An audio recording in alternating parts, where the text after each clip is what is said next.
Hello दोस्तों, नमस्कार। मैं आपका दोस्त राजेश कुमार कलश क्लासेज यूट्यूब चैनल की ओर से आपको हार्दिक शुभकामनाएं, हार्दिक अभिनंदन।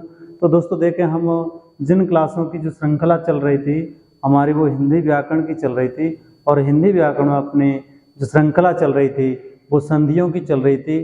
तो संधियों हमारे जो संधि की परिभाषा और संधि का जो परिचय था वो एक क्लास में हमने कर लिया।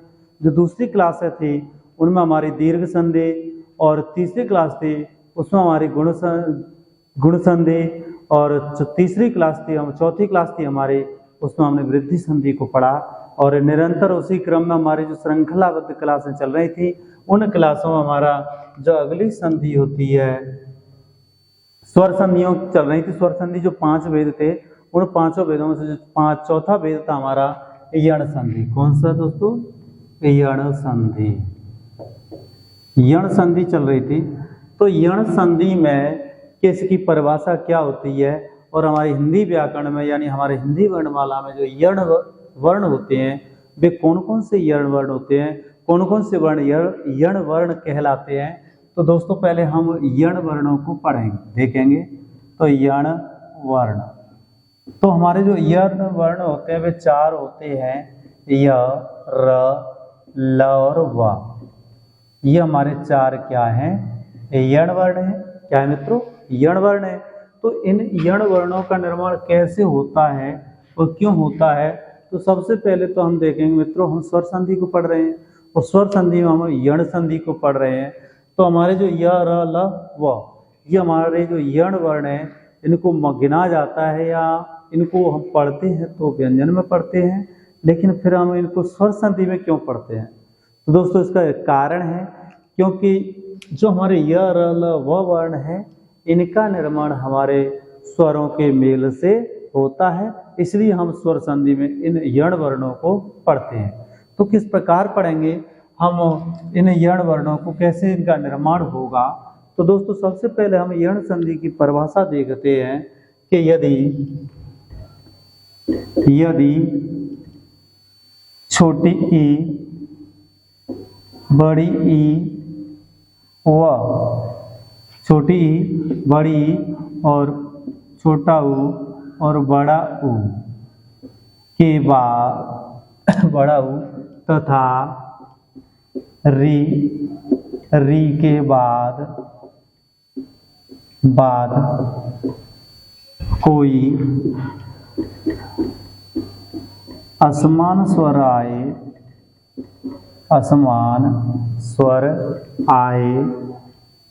तो क्रमशः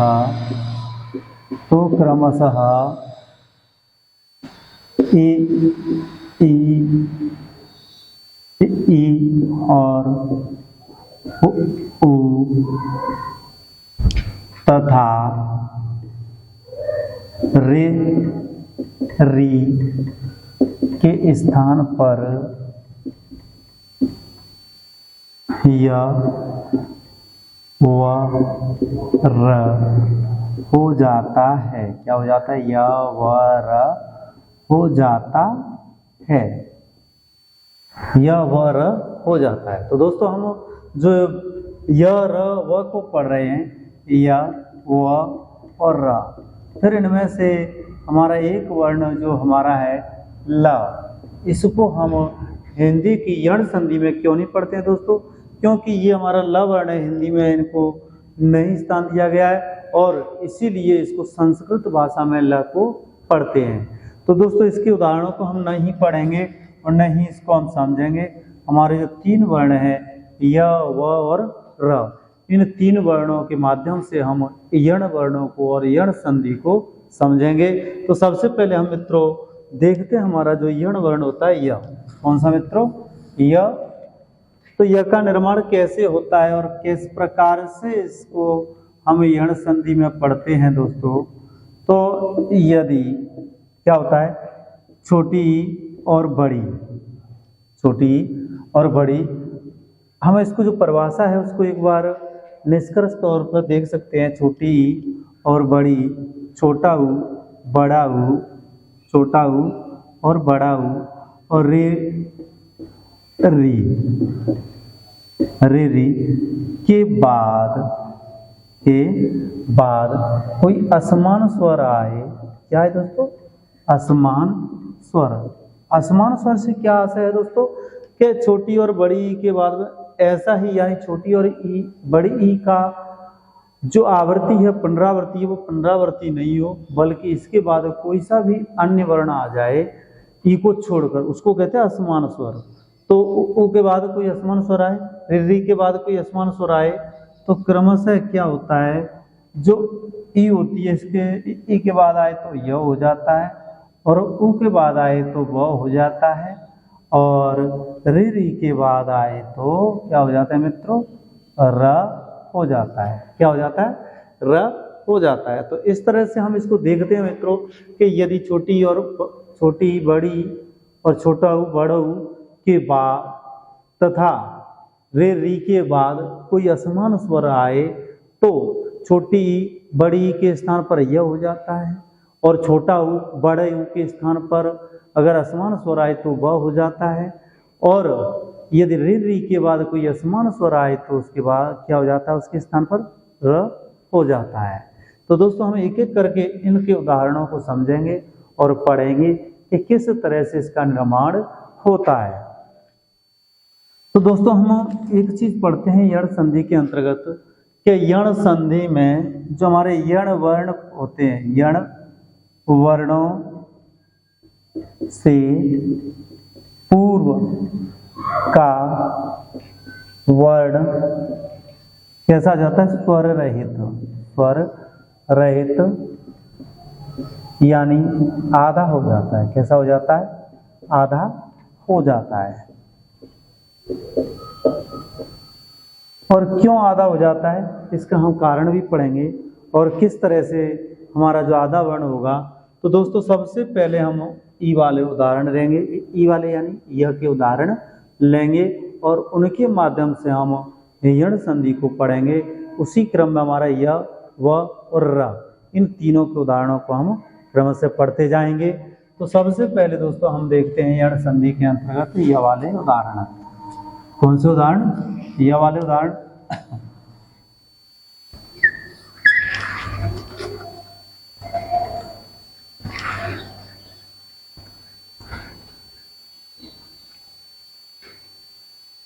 तो हमारा पहला यह आता है, यह हमारा यह का निर्माण कैसे होगा। तो सर्वप्रथम हम देखते हैं कि छोटी बड़ी ई के बाद कोई असमान स्वर आ जाए, असमान स्वर आ जाए तो क्या बन जाता है, यह बन जाता है। तो दोस्तों इसमें एक बड़ी लॉजिक की बात है, वो है यदि ई के बाद यहाँ पर यदि ई के बाद क्या आए दोस्तों, ऊ आए तो क्या हो जाएगा, वो हो जाए, क्या हो जाएगा, यू हो जाएगा। अगर ई के बाद ए आए तो क्या हो जाएगा, यू हो जाएगा। अगर इसी तरह से हमारे जो अन्य वर्ण हैं, जैसे ऊ के बाद आ आए तो क्या हो जाएगा दोस्तों, यह हो जाएगा। अगर बड़ा आता है तो या हो जाएगा, बड़ी ए आती है तो आई हो जाएगा। अगर बड़ा हुआ आता है तो बड़े ऊ की मात्रा लग जाएगी। इसी तरह से हमारे यण वर्णों का निर्माण होता है दोस्तों।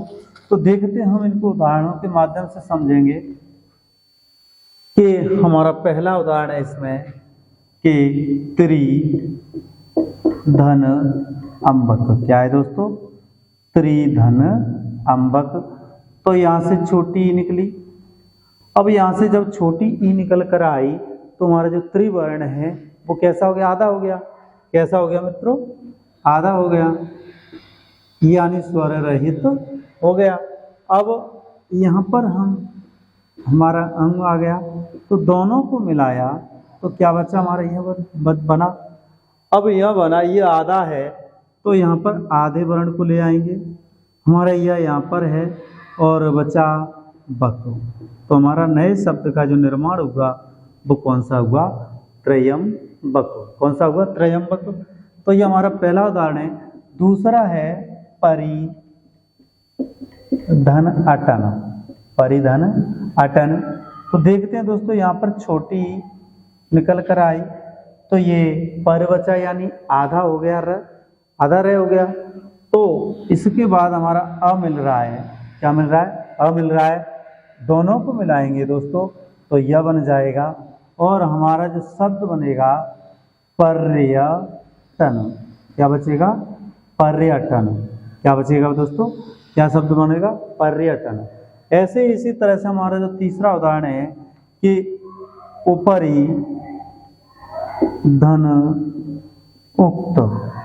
उपरि धन उक्त, तो यहाँ से छोटी निकली और यहाँ से ऊ निकला, दोनों को मिलाया यू बन गया और जो हमारा नया शब्द बनेगा वो बनेगा मित्रों उपरयुक्त। क्या बनेगा, उपरयुक्त।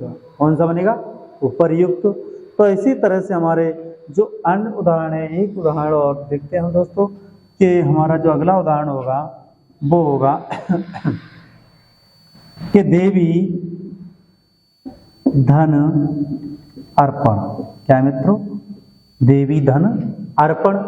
तो यहाँ पर बड़ी ई मिल रही है, क्या मिली, बड़ी के बाद आ गया तो हमारा क्या बन गया, यह बना। यानी हम कह सकते हैं यह बन गया तो यहाँ पर जो वह आधा बना, आधा बचा तो देव्य, तो क्या बनेगा, देव्य अर्पण। क्या बन गया दोस्तों, देव्य अर्पण बना।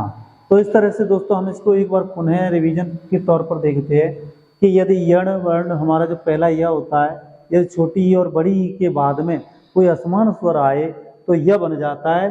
तो यहाँ पर देखेंगे त्रिधन अंबक, यानी यहाँ पर ई निकली तो ये स्वर रहित हो गया।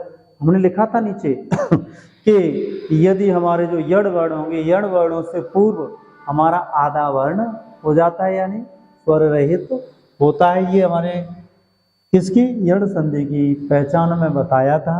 तो दोस्तों इस तरह से ई और अ मिला यह बना और हमारा नए शब्द का निर्माण हुआ त्रयंबक। दूसरे में परिधन अठन, यानी ई और अ मिला और दोनों को मिलाया यह बना और नए शब्द का निर्माण हुआ वो है पर्यटन।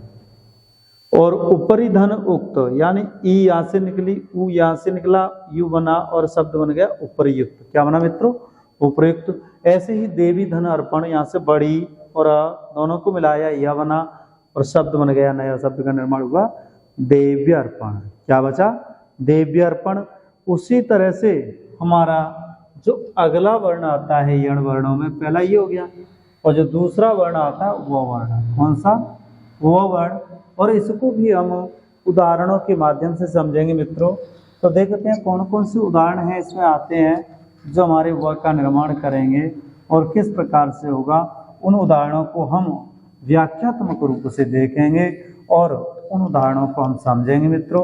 तो सबसे पहले हमारा वह है वो कैसे बनता है, अगर छोटा ऊ और बड़ा ऊ के बाद कोई असमान स्वर आए, क्या है, असमान स्वर आए तो क्या बनता है दोस्तों, व का निर्माण होता है। कौन से का निर्माण होता है, व का निर्माण होता है।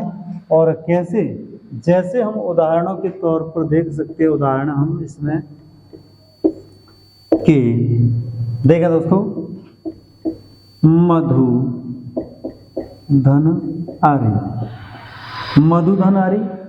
तो दोस्तों यहाँ से हमने छोटा ऊ निकाला तो ये आधा हो गया, ध आधा हो गया और हमें आगे मिल रहा है अ, दोनों को मिलाया हमारा क्या बन गया, वह बन गया। क्या बना, वह बन गया। अब यहाँ पर म और आधा ध, आगे व और री, हमारे नए शब्द का निर्माण कौन सा हो गया, मधुवरी। क्या बन गया दोस्तों, मधुवरी। उसी तरह से हमारा एक दूसरा उदाहरण है कि वधु धन आगमन, वधु धन आगमन। दोस्तों यहाँ पर हमारा ऊ और यहाँ पर बड़ा दोनों को मिलाया तो हमारा जो नया शब्द बना वो कौन सा है, वो यण वर्ण यानी व का निर्माण हुआ। ये तो आधा है ही वधु, तो ध आधा है, आगे वा है और इनको तो मिलाकर यहाँ पर व बना ही। गमन बचा तो यहाँ पर लिख देंगे गमन, यानी वधवा गमन। क्या बचा, वधवा गमन।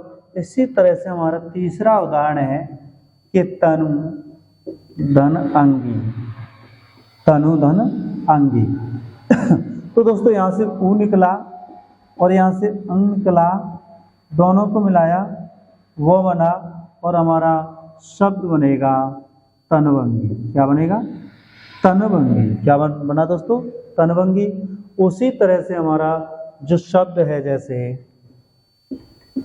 अनु धन आया, यहाँ से उ निकला, यहाँ से अ निकला, दोनों को मिलाया वह बना और हमारा जो नया शब्द बना वो क्या बना?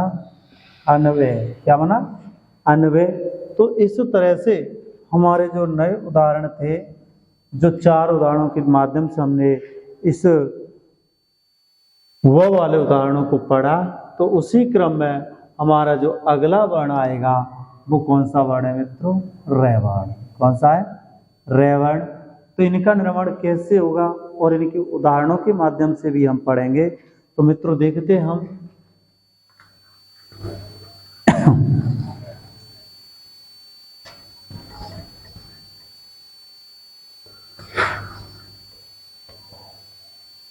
हाँ दोस्तों, तो देखते हैं कि इसको हम रे का निर्माण होगा यदि री री रे री के बाद कोई असमान स्वर आए।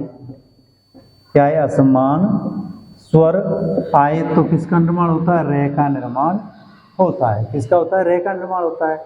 जैसे उदाहरणों के माध्यम से हम इसको समझते हैं दोस्तों कि रे का निर्माण कैसे होगा और इसके उदाहरण कौन कौन से होंगे। तो दोस्तों सबसे पहले हम इसमें देखते हैं कि मातृ धन आज्ञा। मातृ धन आज्ञा, तो यहाँ से री निकली। क्या निकली? री। तो बचा किस? क्या बचा? मात। क्या बचा? मात बचा। अब यहाँ से आ मिल रहा है, दोनों को मिलाएंगे तो क्या बचा? रे बचा। यानी रे का निर्माण हुआ। र का निर्माण हुआ तो हम देखेंगे कि यहाँ पर ता है और ता के बाद र मिले तो ये क्या बन जाता है? त्र बन जाता है। बनता है कि नहीं बनता है दोस्तों? त्र बनता है। तो हमारा पहले क्या हो गया? मात्र। अब आकार डंडा है तो जी बन गया। अब ज्ञा बचा तो ज्ञा लिख देंगे तो क्या बना? मात्रा ज्ञा। नए शब्द का निर्माण हुआ। जैसे हम दूसरा उदाहरण लेते हैं कि पितृ धन आज्ञा। पितृधन आज्ञा, यानी यहाँ पर री निकली और यहाँ पर आ निकला। जब दोनों को मिलाया तो क्या बचा? रा बचा। रावणा। जैसे इसी में भी रावणा। तो दोस्तों देखते हैं कि यहाँ पर हमारा जो पित बचा, ता बचा, ता बचा कि नहीं? और ता के बाद में रा आ गया तो क्या बन जाएगा? त्रा बन जाएगा। बनेगा कि नहीं बनेगा दोस्तों? यस या नो? बनेगा। तो इसी तरह से हम देखते हैं कि पित्रा क्या बना? पित्रा। और ज्ञा आगे बचा। क्या बना? पित्राज्ञा। तीसरा उदाहरण हम देखते हैं इसी में कि मातृ धन उपदेश। मातृ धन उपदेश, तो यहाँ पर री निकाली और यहाँ पर ऊ निकाला और हमारा शब्द क्या बना? रू। क्या बचा? रू बन गया। यानी रे का निर्माण हुआ। तो हम देखते हैं यहाँ पर कि यहाँ पर ता के बाद यदि रा आ रहा है तो त्रा बन जाएगा। और त्रा में रा में ऊ की मात्रा है तो यहाँ पर रू की मात्रा भी लगा देंगे और हमारा शब्द बन जाएगा मातृपदेश। क्या बन जाएगा? मातृपदेश। उसी तरह से हमारा चौथा उदाहरण है कि पितृ धन उपदेश। पितृधन उपदेश, तो यहाँ पर री निकली और यहाँ पर ऊ मिला, दोनों को मिलाया तो क्या बना दोस्तों? रू बना। क्या बना? रू। तो हमारा शब्द बनेगा पितृपदेश। क्या बना दोस्तों? पितृपदेश। नए शब्द का निर्माण हुआ। तो दोस्तों इस तरह से हमारी यण संधि का निर्माण होता है और हम यण संधि को हमने पढ़ा य और व और र वर्णों को, जिसमें हमने उदाहरणों सहित अच्छी तरह से समझाया। तो दोस्तों मैं आशा करता हूं कि जो मैंने आपको समझाया होगा वो आपकी समझ में आया होगा। अगर समझ में आया हो तो हमारी कलश क्लासेज यूट्यूब चैनल को सब्सक्राइब करें, शेयर करें और लाइक करें। तो दोस्तों थैंक यू, धन्यवाद और सभी को नमस्कार, थैंक यू।